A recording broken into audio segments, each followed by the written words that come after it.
শুভ দুপুর, আসসালামু আলাইকুম।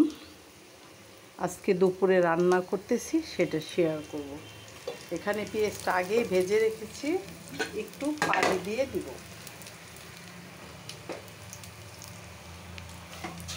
আগে একটু পানি দিয়ে দিলাম, তারপরে একে একে উপকরণগুলি দেখো। আজকে রান্না করব হলো দুপুরে টমেটো দিয়ে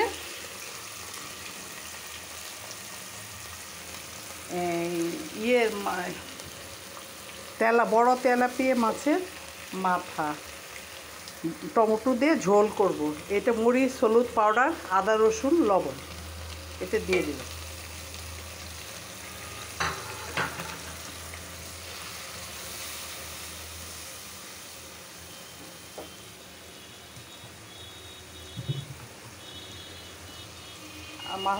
মশলাটা কষানো ঝোল করব। এটা টমেটো দিয়ে পাতলা ঝোল করব। মশলাটা একটু কষানো হোক,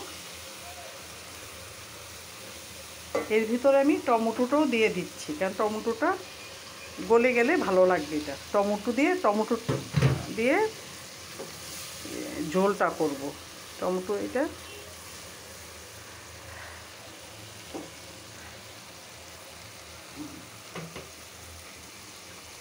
পেঁয়াজটা আমি আগে ভেজে রেখেছি, কারণ ব্লগিংটা বড় হয়ে যায়, তার জন্য আমি এই কথাটা আপনাদের সাথে সবসময়ই শেয়ার করি যে অনেক কিছু আমি ছোট করে করি, যেন আপনারা আমার ব্লগিংটা ভালো করে দেখেন।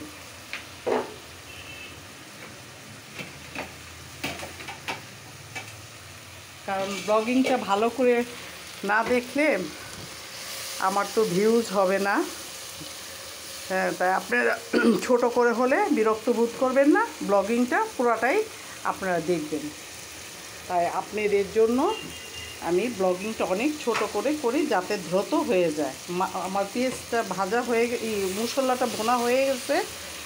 এখন আমি ঝোলের পানি দিয়ে দিব, ঝোলের পানি দিয়ে ঢেকে দিব। তারপরে টমেটোটা, এখনকার টমেটো সিজনাল টমেটো, কিন্তু টমেটোটা তো গলার কথা, ভালো টমেটো দেখে কিনি, কিন্তু অনেক সময় টমেটোটা গলে না। টমেটোটা যদি তরকারিতে না গলে যায় তো তরকারির স্বাদ বাড়ে না। টমেটোটা গললে পরে তরকারির স্বাদ বাড়ে। এখন আমি ঝোলের পানিটা দিয়ে দিচ্ছি, কারণ আমি ঝোল করে রান্না করব।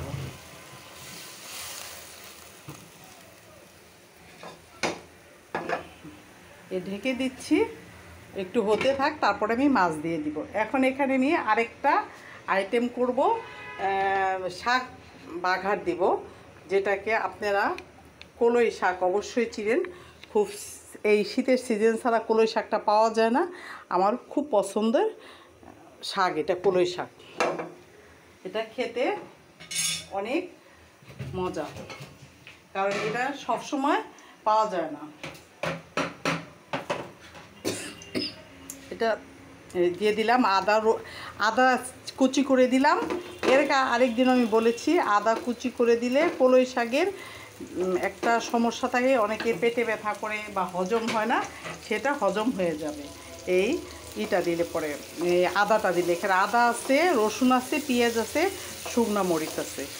আর এটার ভিতরে আমি আগেই কড়াইতে মাছ ভেজেছিলাম, সেই তেলের ভিতরে দিয়ে দিলাম। অনেকে ভাববেন না এটা ধোয়া না, এটা ধোয়াই ছিল। আমি মাছ ভাজছি, সেই তেলের ভিতরে আরও একটু তেল মিক্সড করে এটা করলাম। এখন আমার তরকারিটা দেখি কেমন হচ্ছে। এখন আমি মাছটা দিয়ে দিব, কারণ এই তরকারিটা একদম ঝোল ঝোল করব। এই যে মাছটা, বড় তেলাপিয়া মাছের মাথা ভাজা।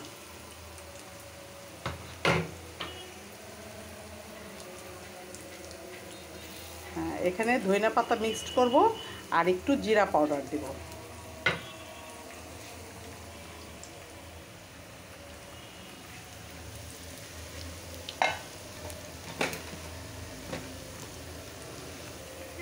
একটু জিরা পাউডার,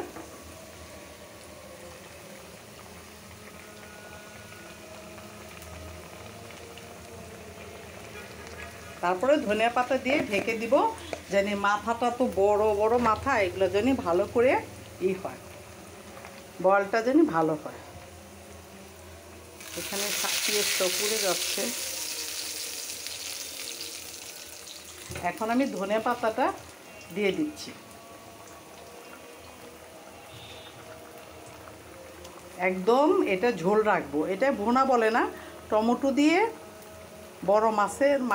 বড় মাছ বলতে তেলাপিয়া মাছ, এটা দিয়ে ঝোল করলাম। হ্যাঁ, একটু ঢেকে দেই। এখানে শাকটা আমি কীভাবে হয়ে আসছে, শাকটা দিয়ে দিব।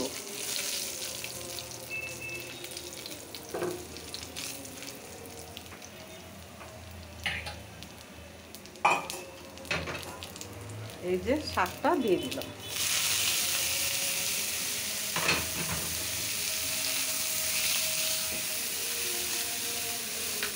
আমার শাকটা হয়ে গেছে, আর আমার ওই তরকারিটাও হয়ে গেছে।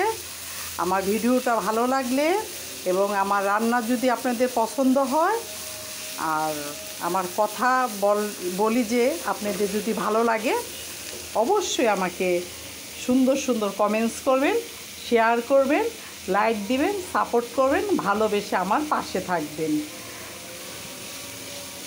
সাবস্ক্রাইবও করবেন। কারণ আমি ইউটিউবেও আমার এই রান্নাটা ইউটিউবেও দিই। আমার শাকটা হয়ে গেছে, গ্যাসটা অফ করে দিলাম। এখন আমার তরকারিটা, হ্যাঁ আমার তরকারিটাও হয়ে গেছে, কারণ আমি এই ধরনের ঝুলি রাখবো, বেশি শুকাবো না। ভালো থাকবেন সবাই, সবাই ভালো থাকবেন। আমার রান্নাটা কমপ্লিট হয়ে গেছে। এখন আমার ভিডিওটা আমি অফ করে দিব। আল্লাহ হাফেজ, আসসালামু আলাইকুম।